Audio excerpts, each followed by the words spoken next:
and then I need to refer to the name of this variable face number. So it's going to actually switch between the values of this face number variable. So each time this loop is going to be executed, this variable is going to have a random number between number 1 and number 6. Okay, so inside these curly braces, let's actually type in here case 1.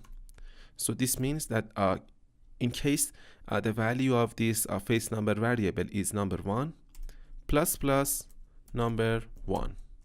Okay, as you can see, we created these variables inside this class, and here inside this onClick method I am referring to the name of those variables.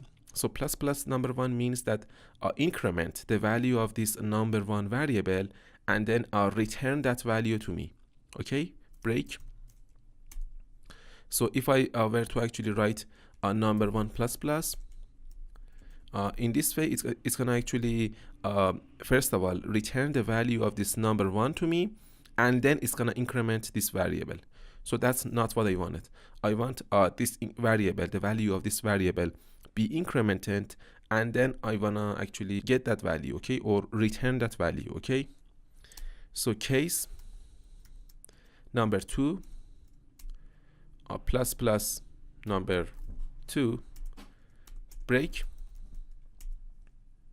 Okay, case number 3 plus number 3 semicolon break.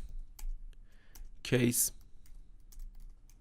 number 4 plus number 4 break. Case number 5 plus number 5 semicolon. Case number 6 plus number 6. Okay, break. So now as you can see, our switch statement is ready, and let's actually, after this this ending curly brace of this for loop, as you can see here, let's actually continue adding our own codes. So here just type in txt number 1 dot set text number 1, okay, plus 2 double quotes. As you can see here, this variable number 1 is of type integer. So in order to put this variable inside these parentheses, in order to assign this value to this setText method that is related to this txt number 1 object, we need to convert this value to a string value. Okay, so txt number 2 dot setText number 2 plus 2 double quotes, again txt number 3 dot setText number 3 plus 2 double quotes, txt number 4 dot setText number 4 plus 2 double quotes, txt number 5 dot setText number 5 plus 2 double quotes, txt number 6 dot setText number 6 plus 2 double quotes. And let's actually run our project and see the results. Okay, now as you can see here, our application is actually running on this emulator, and let's actually click on this roll the dice button here, and let's see what happens. As you can see here, I clicked on this button here, and it's gonna actually take some time in order to calculate some of those calculations. And as you can see here now, as you can see the results here. Okay, and this number of times is belong to this number 1, this number of times belongs to this number 2, and so on.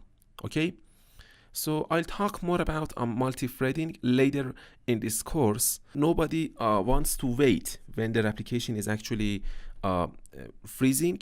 Okay, and no user wants their application to be freezed. So you need to actually think of a way in order to solve that problem.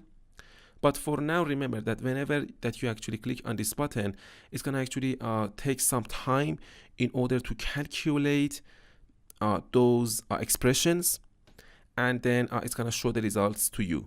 But later in this course, I'll talk more about multi-threading, and I'll show you how you can make your applications more dynamic so that your users start to actually see something whenever complex app calculations is being performed, so that your users do not think that your application is actually freezing or it has been crashed.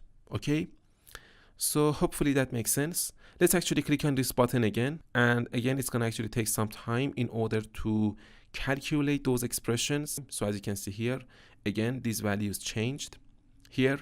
Let's actually click on this button again. Now as you can see, again it's gonna take some time. So as you can see here, now these numbers changed again, and so on. Okay, let's actually go inside this content underline main.xml, and then let's actually select all of these text views. So if you are using a Mac OS 6, you need to hold the command key and then select all of these text views. And if you are using a Windows machine, you need to actually hold the control key and then select these text views here. Okay, and then let's actually find the gravity attribute. Okay, as you can see here, this is the gravity attribute, and then let's actually check this checkbox that says center underline horizontal. Okay, so now let's actually run our project again and see what happens. Okay, now as you can see here, our application is actually running on this emulator. So let's actually click on this button here that says roll the dice. And then as you can see here, it is actually taking some time because it's going to actually perform some complex calculations, as you can see here, and we need to actually wait a little time. So as you can see here, these values are now here and are more readable. Okay, so let's actually put the pictures of these dices here that are actually related to these numbers. Okay, number 1, number 2, and so on. So on my desktop, I have a folder here. Inside this resources folder, I have these images here. Okay, so now I want to actually put copy and paste these images to my project. So I just need to select those images that I want to actually copy, and then I can just hold the command key and then press on the letter C key on my keyboard, or I can just right click on them and then choose copy text items. Okay, and then let's actually go inside our project, and then let's actually click on this view tool windows, and then select project, and here select this drawable folder, and then you can either hold the command key if you are using a Mac OS 6, and if you are using a Windows machine, you need to actually hold the control key. Okay, and then press on the letter V key on your keyboard. Okay, and then click on OK. As you can see here, now these pictures are here inside this drawable folder. So let's actually go back inside this main activity.java file here, and then here inside this onClick method, after these lines of code, let's actually refer to the name of our pictures, img dice number 1 dot set image resource. Okay, r dot drawable dot dice 1. Okay, again let's actually refer to the name of our second image, img dice number 2 dot set image resource. Okay, r dot drawable dot dice 2, img dice number 3 dot set image resource, r dot drawable dot dice 3. Okay, img dice number 4 dot set image resource, r dot drawable dot dice 4, img dice number 5 dot set image resource, r dot drawable dot dice 5, and img dice number 6 dot set image resource, okay, r.drawable.dice6. So now as you can see, these names are the names of our pictures. Okay, as you can see here, these pictures have names, and we can actually refer to these names by actually referring to this class r.drawable. This is the drawable folder and the picture that is inside of this drawable folder. Okay,